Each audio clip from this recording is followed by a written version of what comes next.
Hello dear friends, I Dr. Shamsher Singh today going to discuss with you all about the new topic which is the effect of exercise on the heart. It means कि exercise करने पे आपके heart को क्या effect हो सकता है. Either the effect is good or either the effect is bad. So this is the need that we should discuss कि अगर आप एक्सरसाइज करते हैं तो एक्सरसाइज आपके लिए बेनिफिशियल है और आइदर अगर आप कब एक्सरसाइज करें तो आपके लिए हार्मफुल है.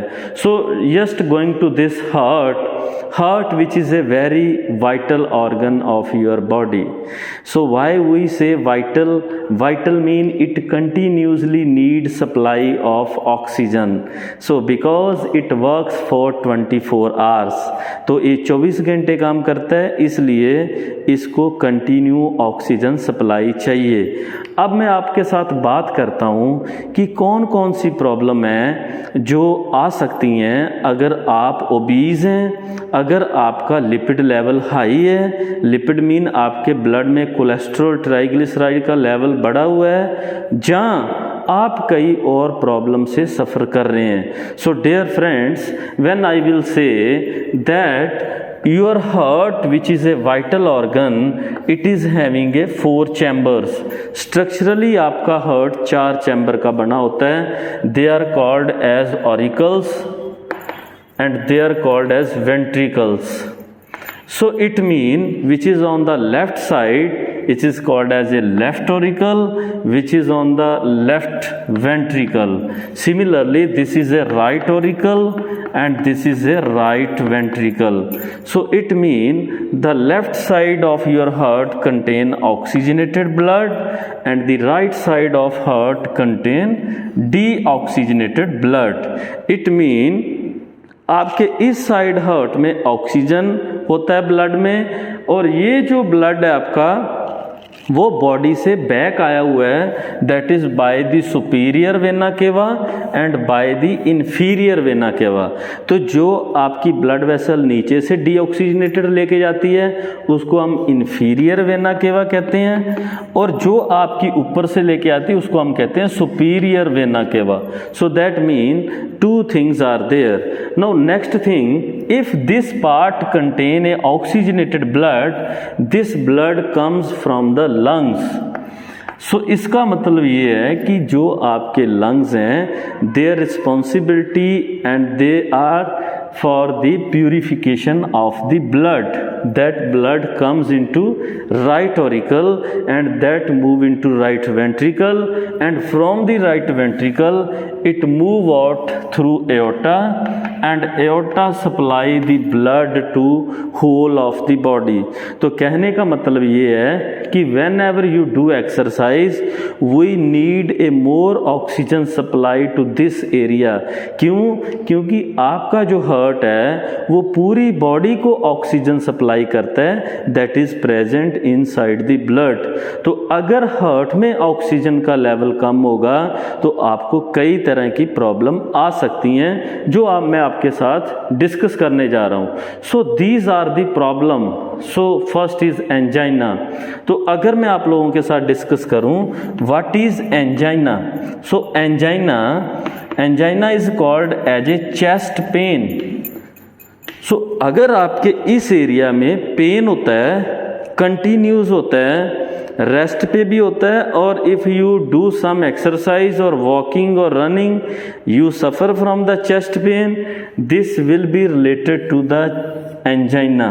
No there is a 3 type of angina, type 1 and type 2 and type 3.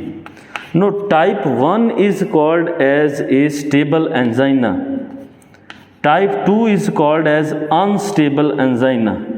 And type 3 is called as variant or prinzmetal angina. तो dear friends, 3 टाइप का पेन होता है हमारे हार्ट में, जिसको हम 3 टाइप में डिवाइड करते हैं। एक वो जो स्टेबल है, that is called as stable angina. So how stable angina will be happen, it is called as angina of exertion. Exertion mean अगर आप वॉकिंग करते हैं और आपको पेन हो रहा है, you do little bit fast walking, अगर थोड़ा सा फास्ट होते हैं आपका पेन का इंटेंसिटी बढ़ता है। If you stop the walking then pain intensity कम होता है। तो आप ये लगा के चलें कि आप एंजाइना से सफ़र कर रहे हैं। जहाँ जो सेकंड प्रैक्टिस रहता है कि यू डू दी साइकिलिंग, आप साइकिल चलाएं। अगर आप फास्ट पेडलिंग करते हैं then you suffer from pain and pain increased with increasing the speed of cycle. तो इसका मतलब you will suffer from the pain, that mean angina. No, the second thing is called as unstable angina. This need a medical treatment, emergency medical treatment. Why? Because it could be due to any clot formation in your coronary artery. So that mean अगर आपके जो arteries हैं, because heart need itself oxygen and blood with oxygen which is supplied by the coronary arteries. So left coronary artery and right coronary artery that go to left side, which supply the blood to the wall of the heart, is a left coronary artery, and the artery which supply the oxygenated blood to the right part of the heart is called as a right coronary artery. तो ये coronary artery में अगर कोई भी problem आ जाए तो आपको pen होता है। Third is called as a Prinzmetal angina, which is called as variant angina. Pain can be vary.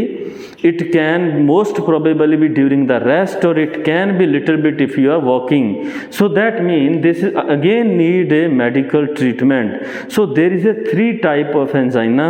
अगर आप कभी एक्सरसाइज करते हैं either walking, running और जिम, तो अगर आपको ऐसा होता है कि आप जिम कर रहे हैं, आपका पेन बढ़ रहा है, then don't do the exercise. You go for the medical checkup. आप अपने डॉक्टर को जरूर कंसल्ट करें। Second thing is called as cardiac arrhythmia. Now, arrhythmia mean rhythm. Arrhythmia mean abnormal rhythm. This is called as abnormal. आपके rhythm का change होना। तो अगर आपके हार्ट का cardiac arrhythmia, if your rhythm is change, this might be due to disbalance electrolyte disbalance, most probably contain sodium, potassium, calcium like that. तो अगर आपका इलेक्ट्रोलाइट बैलेंस चेंज होता है, जिससे क्योंकि basically in your heart, if you will say your heart contraction depend upon the impulse generated from AV node and SA node to AV node and from AV node to the Purkinje fiber. So that mean there is called as SA node, sino-auricular node. It mean this is called as pacemaker of the heart. तो ये initiate करता है और जो कि impulse transfer होता है toward the AV node, auriculo-ventricular node, and then it transmit the impulses to the ventricle. So what I want to say, your first time both of your auricles are contracted due to this transmission of impulses, and then they shift the blood from the auricle toward the ventricles. So it means this blood which is moved toward the ventricle, once the ventricle are contracted, the left ventricular blood go to your body parts and the right ventricular blood goes to your lungs for purification. तो ये आपकी purification के लिए lungs में चला जाता है और ये आपकी बॉडी को सप्लाई रहता है। तो if that mean any change in this conduction from AV node to SA node to AV node or from AV node to Purkinje fiber, it can lead to change in the rhythm which is called as cardiac rhythmia. Now another is called as hypertrophic hypertrophic cardiomyopathy. So what it mean? It is very important that all of you who are listening or watching my video, आप इसको ज़रूर याद रखें कि जो athlete होते हैं उनके जो वेंट्रिकल्स होते हैं, suppose this is the left ventricle, this is a left ventricle thickness is more as compared to normal person, because heart is made up of 3 layers. That mean outer is epi, inner is endo, and innermost is myocardium. So internal layer of the heart muscle is called as myocardial layer.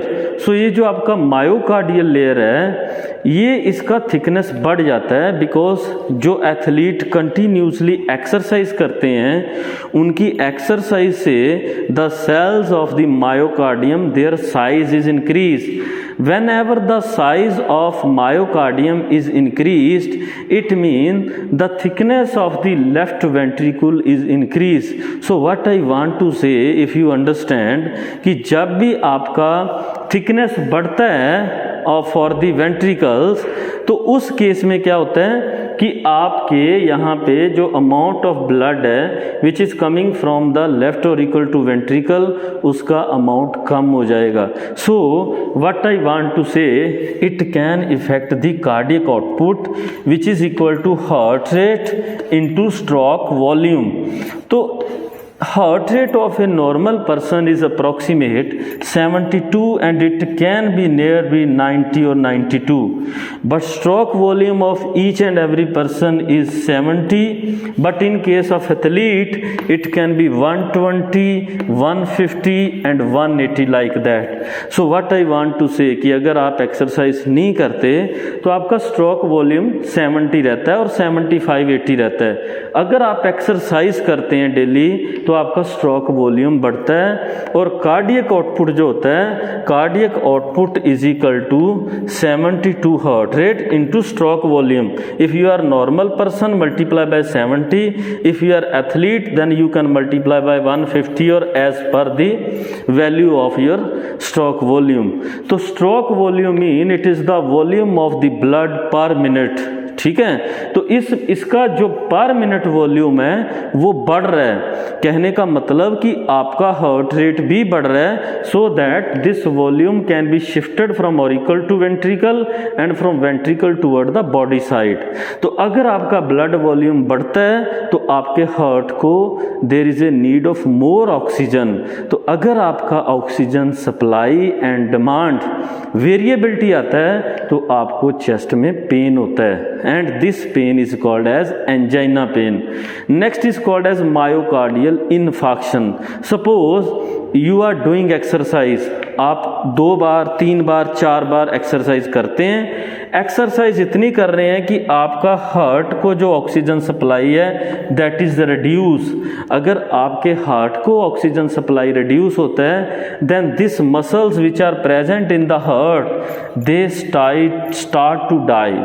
उनका death होना स्टार्ट हो जाता है. जब उनका death होता है तो डेथ होने से इनफार्क्ट होता है. Death muscle is called as infarct which is called as a myocardial infarction, mean किसी भी टिश्यू का डैमेज हो जाना. तो डियर फ्रेंड्स, आप इन चीज़ों का जरूर ध्यान रखें. अगर आप सवेरे एक्सरसाइज करते हैं, आपको पेन हो रहा है, तो आप इन चीज़ों को जरूर देखें so that you will never suffer from these kind of the problem. आप इन प्रॉब्लम से सफ़र नहीं करेंगे. कौन सी problem? Angina, cardiac arrhythmia, heart attack, hypertrophic cardiomyopathy and myocardial infarction. So next I will discuss with you that what are the basis of exercise. If you do exercise regularly as your habit, then it can be good, but good depends upon the right amount, right time and right direction. क्यों? क्योंकि अगर आपने food खाया हुआ है तो don't do the exercise because food again need a oxygen oxygen for the degradation for the metabolism. दूसरा, right amount, सही टाइम पे करनी चाहिए और कितनी करनी चाहिए ये आपको पता होना चाहिए। सपोज अगर आप ओबीज हैं, अगर पहले आपने एक्सरसाइज नहीं की, इमीडिएटली अगर आप एक्सरसाइज करते हैं तो क्या होगा, आपका ग्लूकोज जो है in the muscle it will be converted into lactic acid.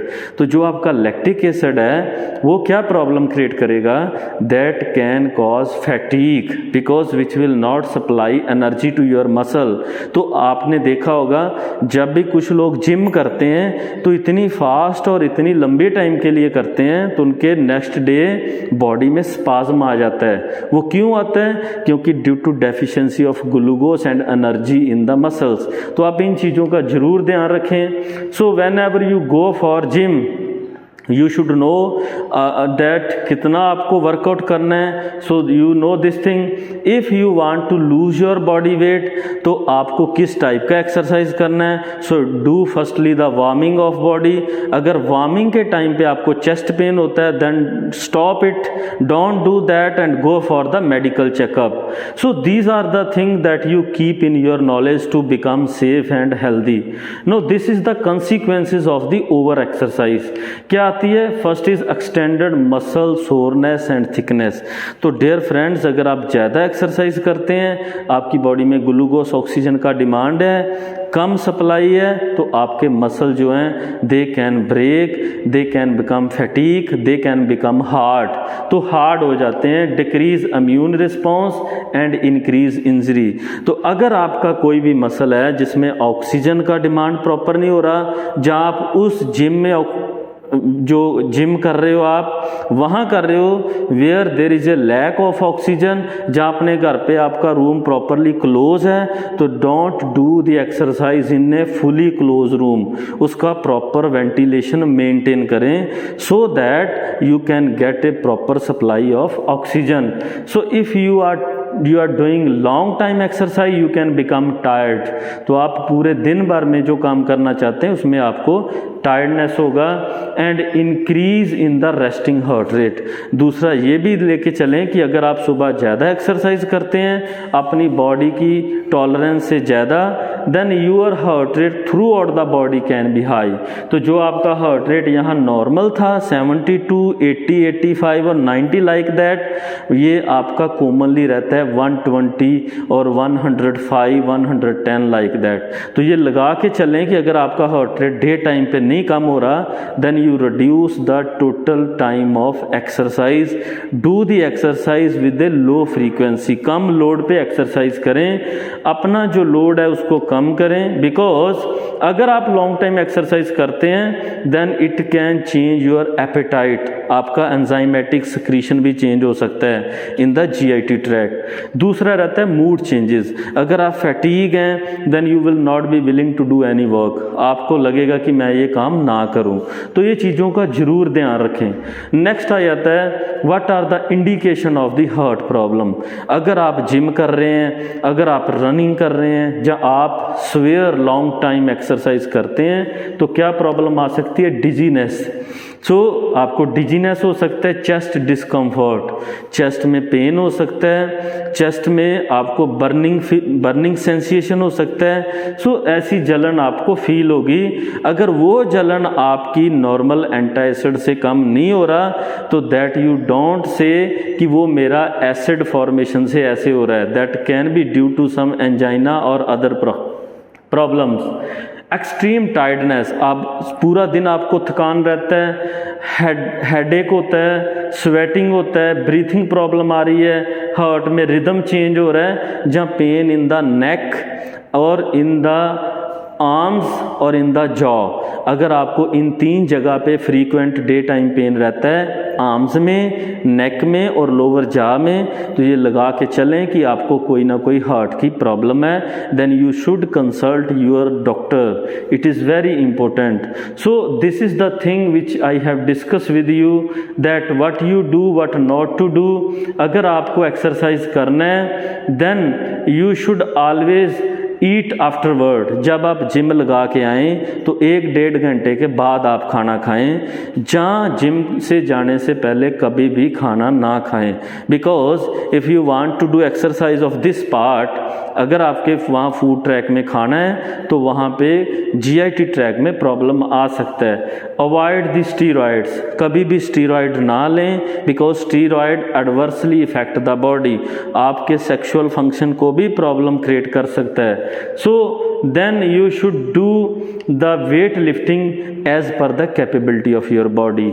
What don't do the exercise 3 times or 4 times in a day, or even though 2 times in a day. If your body is not capable, then don't lift the high weight. आप कभी भी ज़्यादा wait ना उठाएं अगर आपको कभी body में पेन होता है तो। So these are the things which I have discussed with you. Always take a healthy diet, follow the diet chart. तो मेरे जो मैंने आपसे वीडियो ये डिस्कस किया है, आने वाले टाइम पे मैं आपसे डिस्कस करूंगा कि how the peoples are suffering from hypertension कैसे होता है, उसको आप नॉर्मल लाइफस्टाइल में कैसे कम कर सकते हैं और कैसे उसका एक मैनेजमेंट कर सकते हैं। आप वीडियो को जरूर देखें, लाइक करें, शेयर करें, सब्सक्राइब करें। So you all welcome and put your comment in the box. तो आप अपने कमेंट जरूर दें। Thank you very much.